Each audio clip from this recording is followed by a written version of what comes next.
Sud Radio Regard de Femme, Michel Vianès. Bonjour Michel Vianès.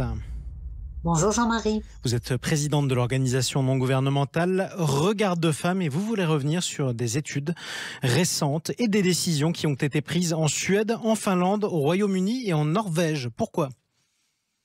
Eh bien, dans ces pays dont vous venez de parler, il y a eu un grand nombre d'études, et également dans une dizaine d'États des États-Unis, qui alertent sur les effets néfastes pour les jeunes des traitements dits qui soient hormonaux ou chirurgicaux pour tous ces enfants qui se disent dysphoriques de genre.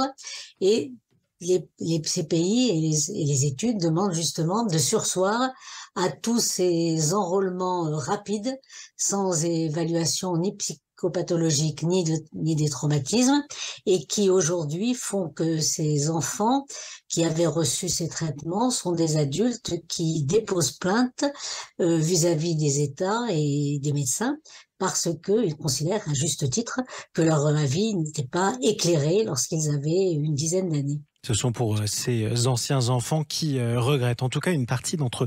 Alors qu'est-ce qu'ils ont rappelé, ces médecins ? Eh bien, ils ont rappelé en particulier que les traitements faits sont irréversibles, d'abord, alors qu'ils font croire qu'ils sont réversibles, que la plupart de ces jeunes ensuite ne peuvent pas avoir d'enfants en particulier, qu'il y a des maladies cardiovasculaires qui se développent à un taux beaucoup plus important que pour les autres personnes.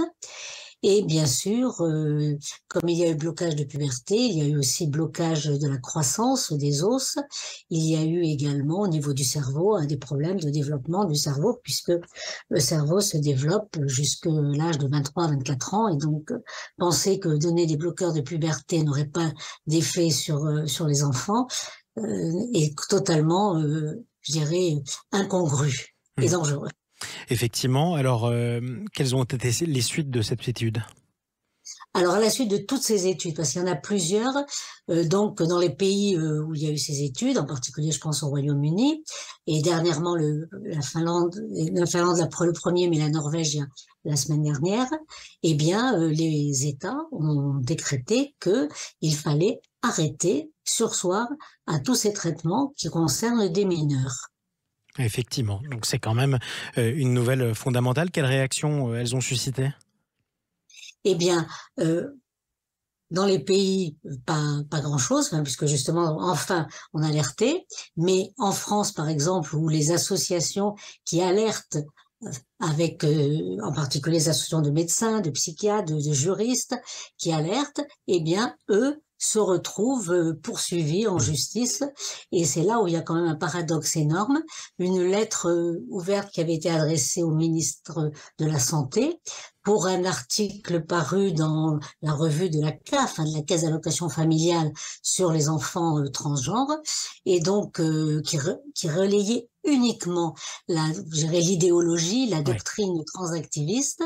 Eh bien, ces médecins qui ont alerté à ce sujet se retrouvent aujourd'hui poursuivis par une association qui s'appelle Outrans et qui considère que les propos tenus sont à la fois désinformation et charlatanisme.